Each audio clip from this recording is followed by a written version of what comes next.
Hello everyone, আসসালামু আলাইকুম রহমতুল্লাহি ওয়া বারাকাতুহু। সবাই কেমন আছেন? আমরা আশা করি আল্লাহ সবাই ভালো আছেন। তো বরাবর নয়, আজকে ছোট্ট একটা ভিডিও নিয়ে আমি হাজির হলাম আর এস ছোটো ফ্যামিলি ব্লগসের পক্ষ থেকে। মোহাম্মদ রবিউল ইসলাম আকাশ।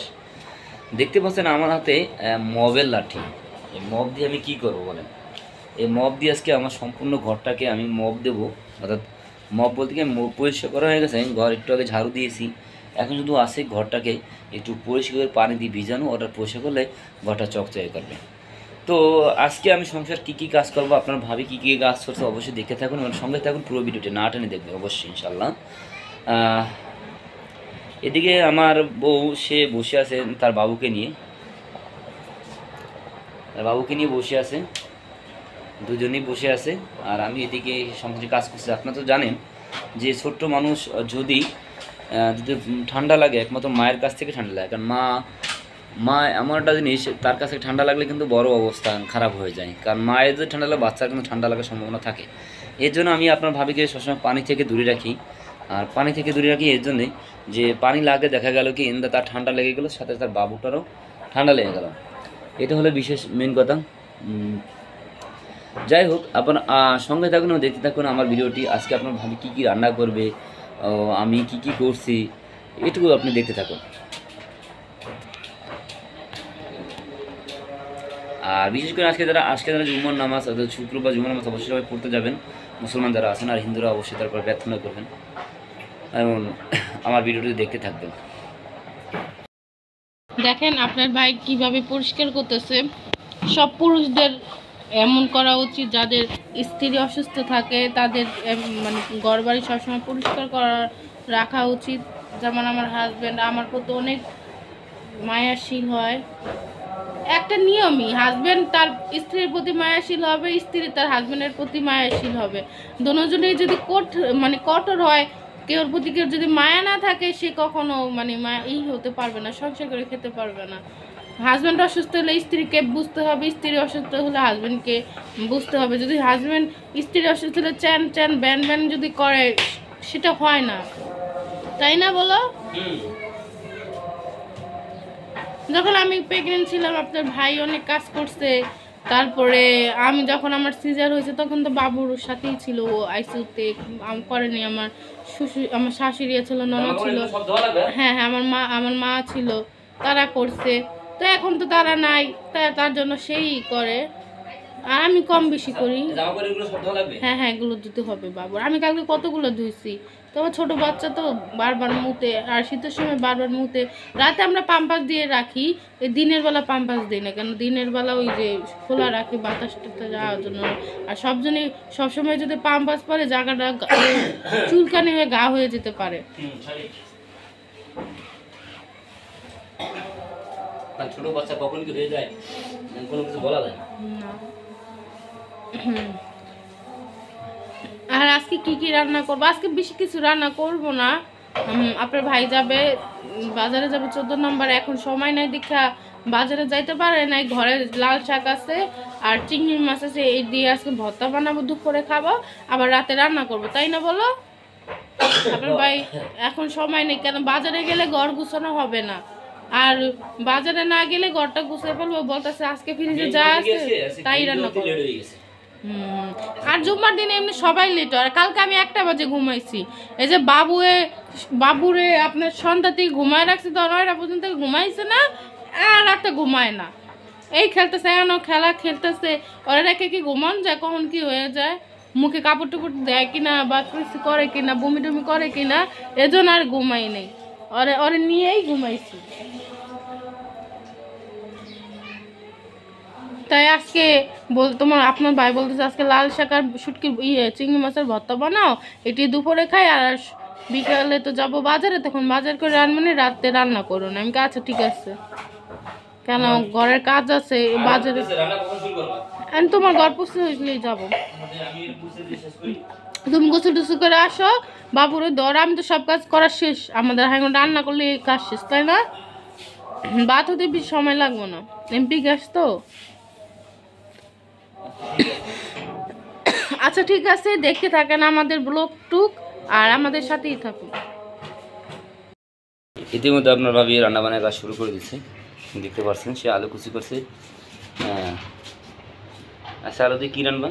আজকে আলু দিয়ে রান্না করবো হলো ডিম আর লাল শাক দিয়ে চিংড়ি মাছ, আর একটু চিংড়ি মাছ আছে দেশি না যে সাগরের চিংড়ি, এ দিয়ে তুমি ভর্তা খাইতে চাইছো, ভর্তা বানাবো। যাক, সমস্যা নেই। আজকে আমাদের জন্য খাবার। ঠিক আছে, রাঁধতে থাকো আর আমি একটু ঘরের ভিতরে থেকে আসি। রান্না কিন্তু অবশ্যই আমার ভিউয়ার্সকে সবাইকে দেখাবা কী কী রান্না করছো আর কী রান্না করবে। আর আপনারা কিন্তু প্রায় সময় আমার কাছে জিজ্ঞেস করেন, ভাই আপনার ঘরে শুধু এইরকম মশারি বা ঘর অবস্থা কেন? আসলে বুঝতে ছোটো বাচ্চা তো, মশারিটা সেসময় টানা থাকেন, যে পরিমাণ মশা আর ডেঙ্গুর প্রভাবটা বেশি, এই জন্য মশারি সবসময় টেনে টেনে রাখি।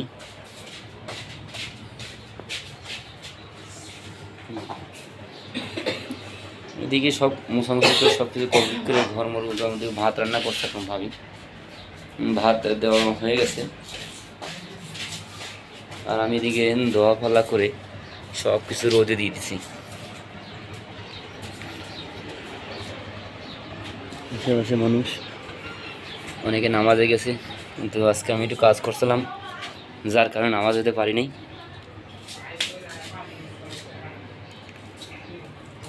তাহলে আর কি, সবাই দেখতে থাকুন, সঙ্গে থাকুন ইনশাল্লাহ। আরও যারা আমাদের নতুন ভিডিওটা দেখছেন, নতুন দেখছেন, তারা অবশ্যই সাবস্ক্রাইব করে পাশে থাকবেন, বেল আইকন বাজিয়ে। আর লাইক কমেন্ট তো অবশ্যই সবাই করবেন। লাইক কমেন্ট না করলে কিন্তু আসলে কোনো ভিডিও আসলে ফেমাস হয় না। সবাই লাইক কমেন্ট করবেন ইনশাল্লাহ, এবার আস্তে আস্তে আপনাদের মাঝে আরও নতুন নতুন ভিডিও তুলে দেওয়ার জন্য চেষ্টা করবো। দেখতে থাকুন, সঙ্গে থাকুন। এই তো আমার ডিম শেষ, এখন হলো শাকটা ভাজি করব, আমাদের সাথেই থাকুন, দেখতেই থাকুন। এই তো ডিমগুলো দিয়ে দিলাম ভাজতে, কড়া করে ভেজে। অনেক মানুষ আছে হালকা ভাজা দেয়, কিন্তু আমার হালকা ভাজা ডিম ভালো লাগে না, আমার কড়া ভাজা ডিম ভাজা লাগে। সেটা সিদ্ধ ডিম হোক, সেটা ভাজা ডিম হোক, যেটাই হোক, আমার কড়া ভাজা লাগবে। এই তো এখানে আলু দিয়ে দিচ্ছি, পেঁয়াজটা হালকা একটু ভেজে নিই, সেটা দেখাতে ভুলে গেছি। এখানে যে আলু দিয়ে দিচ্ছি, আলুটা ভালো করে ভেজে নেব।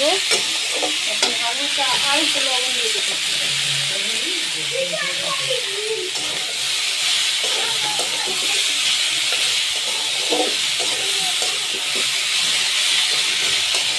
আলুটা একটু ভেজে নিলে কি হয়, তাতে একটু স্বাদটা ভালো লাগে।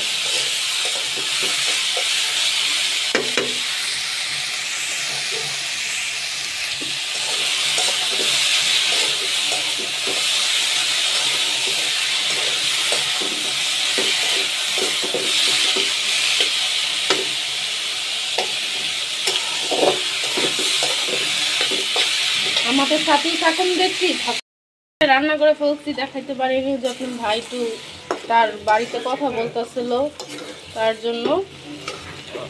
তরকারিটা কেমন হচ্ছে দেখতে বলবেন সবাই, আমাদের সাথেই থাকুন, দেখতেই থাকুন।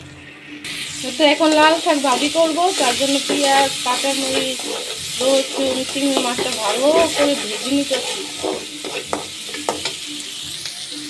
আমাদের সাথেই থাকুন, দেখতে। এতে এখানে হলদি মরিচ দিয়ে দিচ্ছি, একটু ভালো করে একটু হালকা কষিয়ে নেব।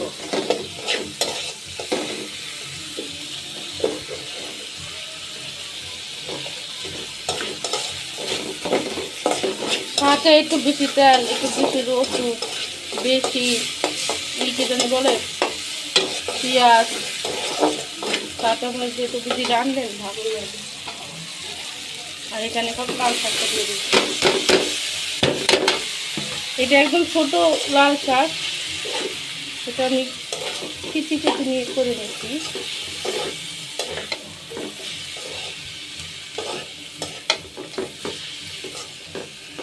এটা এখন ঢেকে দিব, ঢেকে দিলে পানিটা মানে আসবে।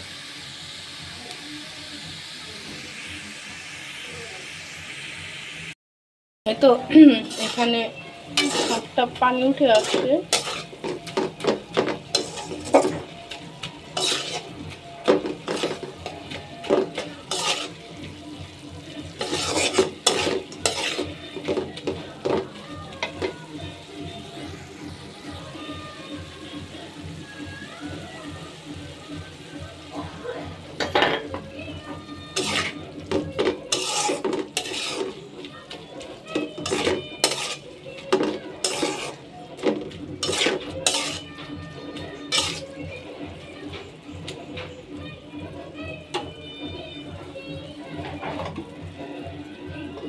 হতে থাক। এই তো আমার শাকের থেকে এই পানি বের হয়ে আসছে।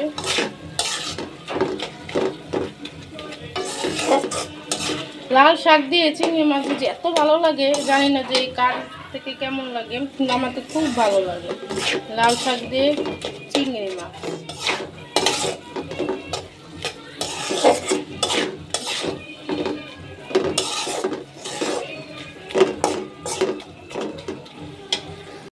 তো আমার লাল শাক হয়ে গেছে, আরেকটু হবে, হলেই আমার লাল শাক রান্না শেষ হয়ে যাবে।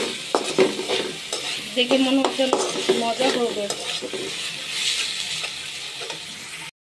আপনারা বলতে পারেন যে ভাবি কেন এক করে দিই সব কিছু রান্না করে।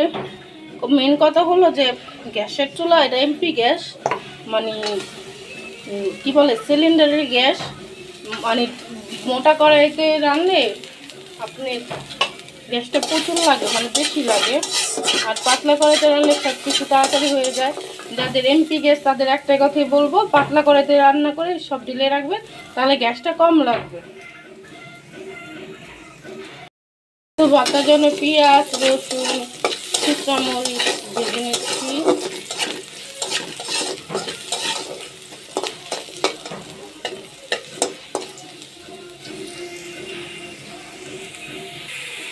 তো এখানে যে চিংড়ি মাছটা ভালো করে ভেজে নেব। চিংড়ি মাছ একটু ভর্তা, মানে ভর্তা বানাবো তো একটু ধনিয়া পাতা দেবো, তাহলে টেস্টটা আর একটু ডিফারেন্ট আসবে।